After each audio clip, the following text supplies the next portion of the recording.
누가복음 17장 11절부터 19절까지 오늘 우리에게 주신 하나님의 말씀 함께 봉독하겠습니다. 제가 읽을게요. 예수님께서 예루살렘으로 가시는 길에 사마리아와 갈릴리 사이로 지나가시게 되었다.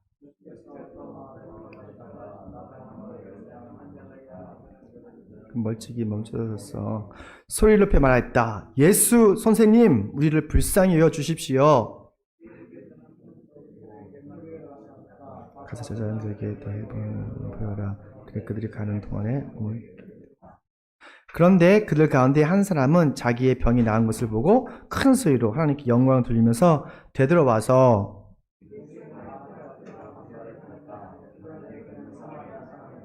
그래서 예수께 말씀하셨다. 10사람이 깨끗해지지 않았느냐? 그런데 9사람은 어디에 있느냐?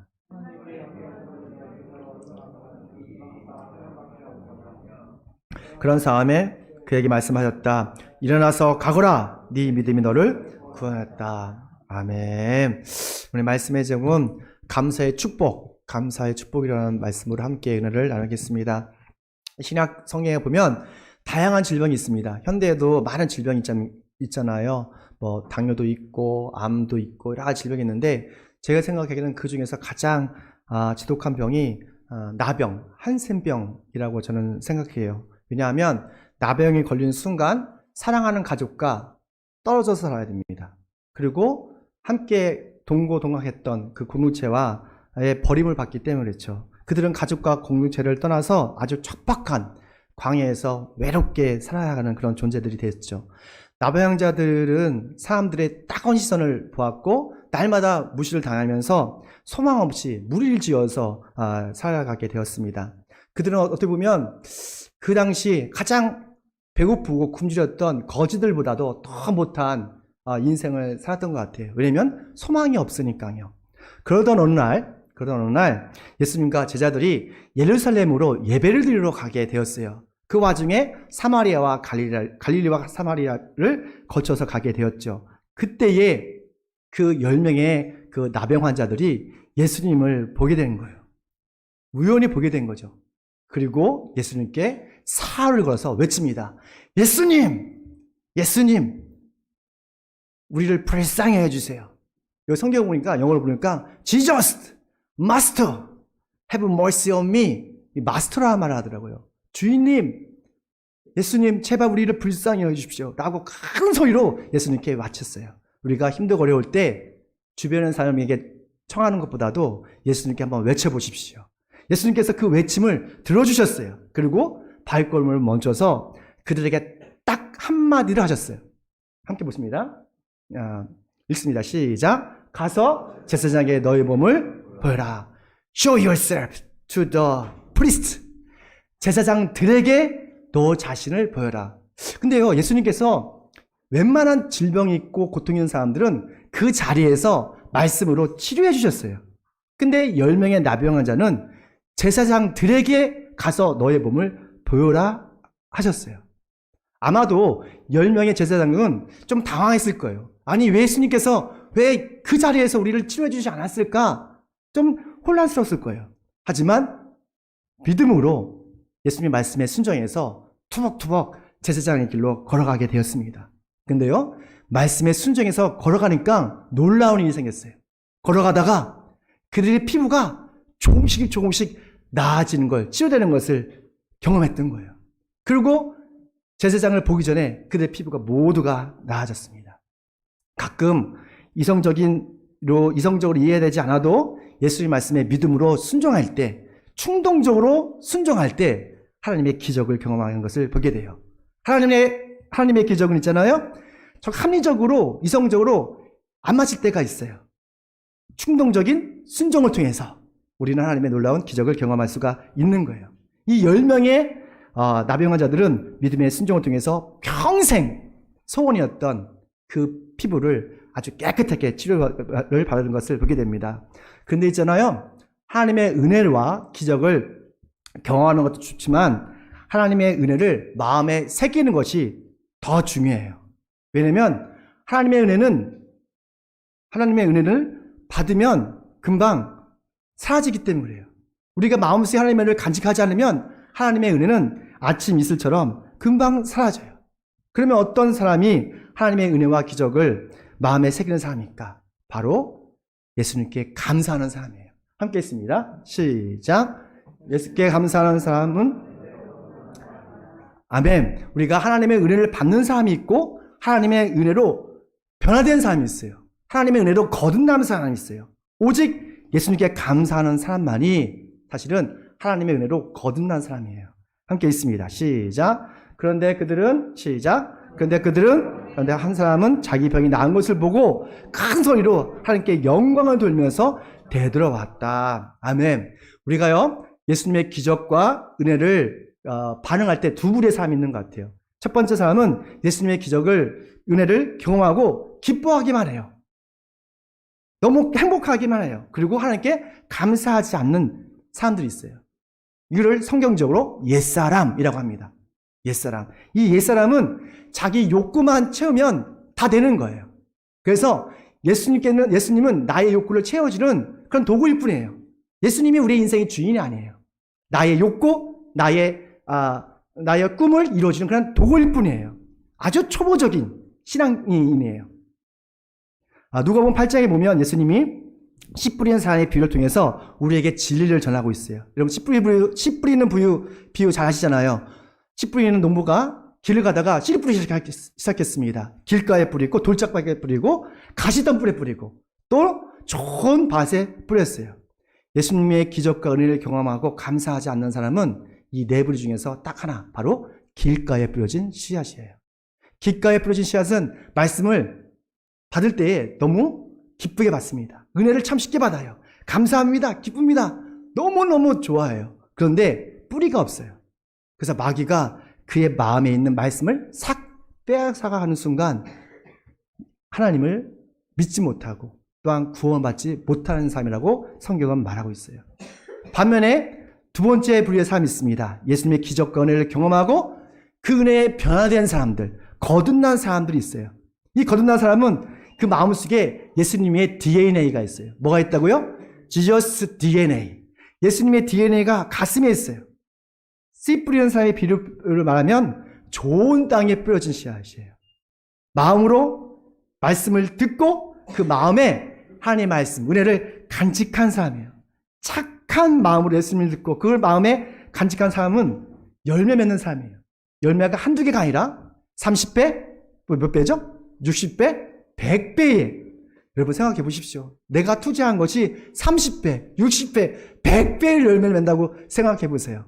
이런 성령의 열매를 여러분 가정과 직장에서 맺으며 산다는 거예요. 그러니까 예수님과 함께 아주 평생 감사하면서 기뻐하면서 행복한 삶을 살 수 있다는 거예요. 뭐 할 때? 하나님의 은혜로 내가 거듭날 때. 정말 예수님 안에서 하나님의 은혜로 거듭나시길 축원합니다. 예수님께서는 우리가 하나님의 은혜를 받는 수준이 아니라 하나님의 은혜로 거듭나기 원하시는 거예요. 하나님의 은혜로 우리가 새로워지기를 원하시는 거예요. 그래서 예수님께 평생 감사하며 날마다 기뻐하는 삶을 살기를 축원합니다. 우리 두 번째입니다. 함께 있습니다. 시작. 맞습니다. 예, 믿음의 삶은 어떻게 감사할 수 있을까? 바로 예수님의 최상의 선물로 주님께 감사할 수가 있습니다. 감사는 믿음의 표현이에요. 믿음이 없는 사람은 결코 하나님께 감사할 수가 없습니다. 예수님을 하나님으로 인정하고 믿는 사람만이 예수님께 감사할 수 있어요. 우리 16절 말씀 함께 있습니다. 시작. 예수의 발 앞에 엎드려 감사를 드렸다. 그는 아멘. 이 말씀 참 중요한데요. 10명의 나병 환자들이 중에서 오직 한 명만이 예수님께 돌아와서 감사했어요. 근데 그 사람은 하나님께 정말 선택받은 유대 사람이 아니었어요. 유대 사람들이 그렇게 멸시하고 조롱하고 외면했던 누구죠? 사마리아 사람이었어요. 숲을 가보면 예쁜 나무도 있고 멋진 나무가 있어요. 그런데 숲은 아주 못생기고 못난 나무들이 그 숲을 지키더라고요. 정말 하나님께 감사하고 영광 돌리는 사람은 똑똑하고 세련된 사람들이 아니라 사실은 겸손하고 마음이 가난한 사람들이 하나님께 감사하더라고요. 교회도 그런 사람이 지키더라고요. 교회도 하나님의 몸된 교회도 좀 똑똑한 척하고 또 세련된 척하고 부유한 사람은 쉽게 떠나요. 그러나 마음이 가난하고 믿음 있는 사람이 교회를 지키는 것을 보게 돼요. 사마리아 사람, 하나님께 드렸던 예수님께 감사를 드렸던 사람은 사마리아에 사는 것을 보게 됩니다. 근데 사마리아 사람이 예수님께 감사를 드렸잖아요. 그 행동을 보면 참 묘해요. 여기 보니까 예수님의 발 앞에 납작 엎드려서 감사를 드렸잖아요. 그렇죠? 누구에게? 하나님께? 아니에요. 예수님께 감사드리겠어요. 그러니까 그 사람에게는 예수님이 하나님이셨던 거예요. 30세밖에 안 되는 그 분이 바로 하나님으로 느껴지는 거예요. 우리가 예수님을 하나님으로 믿고 인정할 때 우리의 최상의 예우를 다해서 하나님께 감사할 수 있는 거예요. 그래서 감사는 믿음의 표현입니다. 오직 믿음의 삶만이 최상의 선물로 예수님께 감사드릴 수 있어요. 감사는 말로만 하는 것이 아니라 우리의 가장 소중한 것, 그것이 시간이 될 수 있고 여러분의 비전이 될 수 있고 여러분의 어떤 가장 소중한 것을 통해서 하나님께 감사를 표현하는 것, 이것이 바로 믿음인 것이죠. 우리 시편 50편 함께 있습니다. 시작. 감사하는 마음으로 제물을 바친 사람이 나에게 영광을 돌리는 사람이니 올바른 길을 걷는 사람에게 내가 나의 군을 보여주겠다. 할렐루야. 하나님께서는 감사를 드리는 예배, 감사를 드리는 예물을 기뻐하신대요. 하나님께 감사하는 저와 여러분 되시길 축원합니다. 하나님께 감사한다고 하면서 아무것도 드리지 않는 것은 그거는 헛된 감사예요. 동방 박사들이 메시아를 만나러 갔을 때에 그 수천 킬로미터를 걸어올 때 빈스러우지 않았어요. 그 아기 예수께 뭘 드렸죠? 황금과 유황과 모략을 정성을 다해서 감사의 예물을 드렸다는 것을 보게 돼요. 우리를 사랑하사, 여러분을 사랑하사 자신의 전부를 드리신 예수님께 정말 감사의 예물을 드리신 저희 여러분 되시길 축원합니다. 그걸 통해서 하나님을 영화롭게 하는 저와 여러분 되시면 좋겠어요. 그러면 주님께서 그 감사의 예물을 기뻐히 받으시고 그 드린 스킬을 통해서 하나님의 놀라운 구원을 이루실 걸 믿습니다. 어느 부모님이 자식이 정신질환이 있었대요. 요즘은 육체적인 질병보다 정신질환 자들이 참 많아요. 집안에 정신적인 문제가 있으면 온 집안이 정말 어렵습니다. 우리는 모두가 정신적인 질환이 조금씩은 있어요. 하지만 믿음으로 말씀을 통해서 주변의 공을 통해서 충분히 그 정신적인 질환을 이겨낼 수 있을 뿐이에요. 여러분 이해하시죠? 나는 정신적으로 온전하다 하면 그 사람은 온전하지 않은 거예요. 문제가 있는 겁니다. 모든 사람들이 적어도 한두 가지는 정신적인 질병이 있어요. 근데 이 아이 너무 심했던 것 같아요. 너무 발작을 하고 엄마 아빠하고 계속 싸웠던 것이죠. 여러 병원을 다녔습니다. 돈을 많이 써봤어요. 정신병원을 가보고 뭐 수백만 원씩 써봤는데 안 듣는 거예요. 그런 중에 TV에 나오는 정말 유명한 상담가를 찾아갔습니다. 놀랍게도 그분이 정말로 상담을 너무 잘해주셨어요. 너무 잘해주셨어요. 그리고 그 아이가 너무너무 호전이 많이 된 거예요. 그리고 그 가족이 화목하게 된 거예요. 근데 청구서가 나왔습니다. 근데 80분에 80만 원이 나왔어요. 1분에 만 원이죠. 이 인터넷에서 찬반, 난리가 난 거예요. 이건 너무 비싼 거 아니냐? 어떻게 1분에 만 원씩 받냐? 막 그러면서 막 티격태격 그러는 게 됐어요. 근데 이 상담을 받은 부모님이 그런 말을 하더라고요. 저는 80만 원이 전혀 아깝지 않대요. 왜냐면 이 상담가를 만남을 통해서 우리 아이가 치료가 됐고 우리 가족이 하나가 됐고 화목하게 됐다는 거예요. 3년, 4년, 5년 동안 매일 지지고 볶고 싸웠는데 이 상담가 한 사람의 그 상담을 통해서 가정이 회복됐다는 거예요. 그러니까 그거 비용을 따지면 81분의 만 원이 아깝지가 않다는 거예요. 전 이거 보면서 우리 주신 하나님의 은혜를, 하나님의 구원하심을 좀 생각해보게 되었어요. 하나님께 드리는 감사의 예물은 우리가 기쁨이고 행복이에요. 왜냐하면 예수님은 우리의 삶과 죽음의 문제를 이미 해결해 주셨기 때문이에요. 예수님 우리가 진짜 믿는다면 우리의 가장 소중한 것으로 세상의 보물로 예의로 하나님께 감사하는 사람이에요. 참 우리의 가장 소중한 것이 무엇입니까? 어떤 사람에게는 아까 시간이 될 수 있어요. 어떤 사람은 재능이 될 수 있어요. 어떤 사람은 재물이 될 수 있어요. 이것을 주님께 한번 감사해 보십시오. 주님께서는 여러분의 손길 통해서 하나님 나와 위를 실현해 주실 걸 믿습니다. 마지막입니다. 함께 넘깁시다. 네, 읽습니다. 시작! 아멘. 하나님께서는 우리가 예수님께 감사하는 사람, 그 사람에게 구원의 복음을 주십니다. 예수님께 감사 예배를 드리는 사람이 하나님을 영원롭게 하는 사람이죠. 우리 19절 말씀 다 함께 있습니다. 시작. 그런 다음에 그에게 말씀하셨다. 일어나서 가거라. 아멘.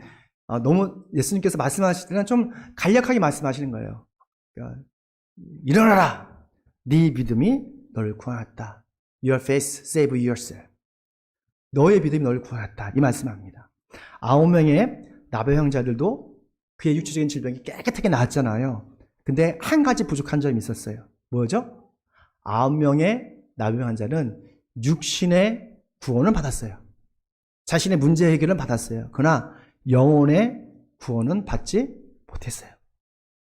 그런데 하나님께, 예수님이겠죠? 예수님께 감사를 드렸던 그 사마리아의 사람은 육체의 구원받고 또 영혼의 구원도 받았어요. 많은 사람들이 육체의 구원, 삶의 문제의 구원만 받으려고 하는 사람이 많아요. 그게 단지 알고 그것만 기뻐합니다. 근데 그보다 더 중요한 것이 있습니다. 영혼의 문제예요. 예수님께서는 우리가 하늘의 복과 땅의 복을 다 받기를 원하세요. 땅의 복만 누리고 사는 그런 존재가 아니라 하늘의 복을 누리고 살기를 원하시는 거예요. 이게 바로 완전한 구원이에요. 근데 교회 다니면서도 많은 사람들이 육체적인 그런 구원, 육신의 구원만 자꾸 생각하는 사람들이 있어요. 이거는 반쪽 구원이에요. 온전하고 완전한 구원은 육신뿐만 아니라 영혼까지도 구원을 받으라는 거예요. 요즘 위드 코로나 때문에 빈부의 차가 막 심해지고 있습니다. 부유한 사람은 진짜 부자가 되고 있고요. 가난한 사람은 정말 가난해지고 있어요. 우리는 어디지? 중간쯤 껴있는 것 같은데 여하튼 근데 가난한 사람은 재정적인 문제를 어려워하고 있고 그리고 부유한 사람은 공허하대요. 제가 아는 어떤 분은 10억짜리 집에 살고 있어요. 천안에. 근데 외로워 죽겠대요. 외롭대요. 공허하대요. 만날 사람이 없대요. 인생을 그렇게 살아서지 그런 생각하고 싶은데 우리는 하늘의 복과 땅의 복을 다 받아야 돼요. 육신의 구원뿐만 아니라 영혼의 구원을 받아야 됩니다. 우리가 영혼의 구원을 받지 못하면 의욕이 없어요. 열정도 없어요. 살고 싶은 마음 들지 않아요. 예수님의 은혜를 감사했던 그 사마리아 사람 있잖아요. 육신의 구원과 영혼의 구원을 받음을 통해서 정말 새로운 사람, 거듭난 삶을 살았습니다. 우리 일상에서 정말 사선일에 예수님께 감사하는 저희 여러분 되시길 축원합니다. 그럴 때에 정말 어떤 역경이 와도 그 순간에 주님께서 여러분을 구원해 주실 걸 믿습니다. 정말 함께 말씀 읽고 마치겠습니다. 시작!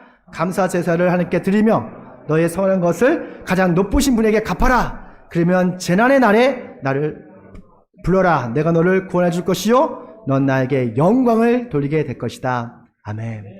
하나님 말씀에 순종해서 날마다 예수님께 감사 예배를 드림으로 일상에서 날마다 형통하는 저희 되시길 축원하겠습니다. 우리 기도하실게요. 우리 기도하실 때에 우리 함께 기도할 때에 하나님 정말 예수님의 그 은혜를 감사드립니다.